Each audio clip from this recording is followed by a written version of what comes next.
Insurance కూడా create చేసే పరిస్థితికి వచ్చాం. అందుకే అక్టోబర్ 2న సఫాయి మిత్రులు, శానిటేషన్ వర్కర్లు, అదే మరి టాప్ యూఎల్బీస్ అన్నీ కలిసి స్వచ్ఛంద వాలంటీర్లు, జిల్లా కలెక్టర్లు అందరినీ సత్కరించాలి.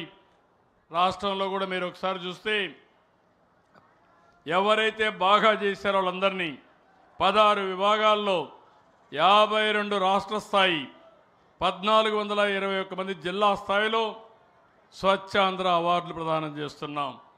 నేను ఒకటే ఆలోచిస్తున్నాను, నేను ఒక్కడే నెలకొక్క రోజు తిరిగితే లాభం లేదు. నాకు కొన్ని లక్షల మంది స్వచ్ఛంద సేవకులు అవసరం, ప్రజల్లో చైతన్యం అవసరం. మేము కూడా పూర్తిగా సహకరిస్తామని ముందుకు రావాల్సిన బాధ్యత 5 కోట్ల ప్రజలపైన ఉంది. పిలిపిస్తున్న ఈ మాచర్లలో ప్రతి ఒక్కరికి నా పిలుపు ఏంటంటే, మీరు కూడా ముందుకు రండి. స్వచ్ఛాంధ్ర ఒక స్వచ్ఛంద సేవా కార్యక్రమం. ప్రతి ఒక్కరిలో ఆలోచన విధానం మారాలి, బాధ్యతగా తీసుకోవాల్సిన అవసరం ఉంది. అప్పుడే ఇది సాధ్యమని చెప్పి నేను మీకు తెలియజేస్తున్నా. అందుకే ఈరోజు ఈ కార్యక్రమంలో ఇక్కడికి వచ్చినప్పుడు చాలా వరకు ముందుకు పోతున్నాం. ఇక్కడనే మాచర్ల మోడల్ మున్సిపాలిటీగా బ్రహ్మానంద రెడ్డి గారు ఉన్నారు.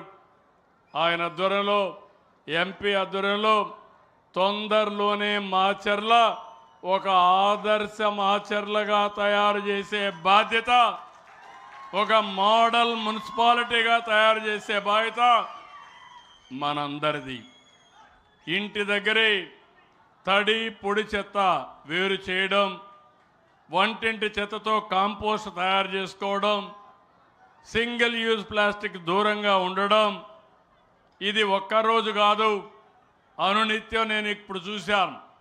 ఇక్కడే పశువులు ఇంటి దగ్గరనే ఉన్నాయి, పేడ రోడ్డు మీద ఉంది. ఈ రెండు వచ్చిన తర్వాత పరిశుభ్రం ఏ విధంగా అనుకుంటామని నేను అడుగుతున్నా, మన ఆరోగ్యం ఏ విధంగా భద్రత ఉంటుందని అడుగుతున్నా. అందుకే నేను నారాయణ గారికి చెప్పాను, టౌన్లో మెయిన్ రోడ్స్ ఉంటాయి, అక్కడి నుంచి ఆ రోడ్లన్నీ కూడా ఆలోచించుకొని ఎన్ని పశువులు ఉన్నాయో ఒకసారి చూసుకొని పశువులకు ఒక హాస్టల్ పెడతాం.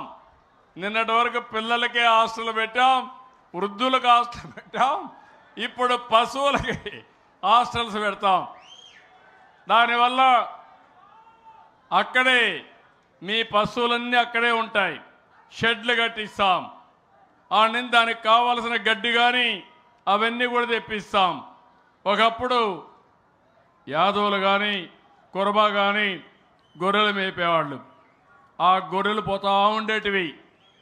ఓసారి ఇక్కడ మేపుకోవడానికి మేత ఉండేది కాదు, రాష్ట్రం అంతా తిరిగేవారు. నేను సమైక్య ఆంధ్రప్రదేశ్లో ముఖ్యమంత్రిగా చూశాను. మహబూబ్ నగర్లో ఉండే గొర్రెలు కాకినాడకు వచ్చి 6 నెలలు మేపుకొని తిరిగిపోయేవాళ్ళు. ఆ గొర్రెల పైన మందలు పెట్టేవాళ్ళు రైతుల కోసం. ఒక్కొక్క రాత్రి ఇక్కడ ఉండేటివి. ఆ విధంగా వాళ్ళ జీవితాలు నేను చూశాను. పండుగల లీవు లేకుంటే ఆరోగ్యం బాగాలేకపోయినా, ఇంట్లో ఎవరైనా సరే పెళ్ళైనా ఆ రోజు పశువులు మాత్రం మేపాల్సిందే. అందుకే నేను ఒకటి చెప్పాను, భవిష్యత్తులో మీ వృత్తిని గౌరవించి మీ గొర్రెలు కూడా మీ ఇంటి దగ్గర కాకుండా మీ ఇంటి దగ్గరలోనే ఒక పార్క్ మారి కట్టి అందరికీ షెడ్లు పెట్టి అక్కడ మీ గొర్రెలు మేపుకోవడానికి పూర్తిగా సహకరిస్తా. బయట పోవాల్సిన పని లేదు, ఫీడ్ కూడా అక్కడే ఇచ్చే అవకాశం వస్తుందని చెప్పి కూడా నేను మీకు తెలియజేస్తున్నా. ఎందుకంటే ఈరోజు మనందరం చూస్తే బీసీలకు అందరికీ చేతి వృత్తులు, కుల వృత్తులు పూర్తిగా పోయినాయి. వాళ్ళకు ఆస్తులు లేవు, వాళ్ళకు అండగా నిలబడాలి. నేను మళ్ళీ చెప్తున్నా, తెలుగుదేశం పార్టీకి అండగా ఉన్నది, తెలుగుదేశం పార్టీకి వెన్నెముక బీసీ వర్గాలని మరొక్కసారి మీ అందరికీ విజ్ఞప్తి చేస్తున్నా. అలాంటి వారిని కాపాడుకోవడానికి ఆధునిక యుగంలో ఏ విధంగా చేయాలనో అవన్నీ చేస్తామని చెప్పి కూడా నేను మీకు తెలియజేసుకుంటున్నాను. ఇక్కడికి వచ్చినప్పుడు మొత్తం ఈ నియోజకవర్గంలో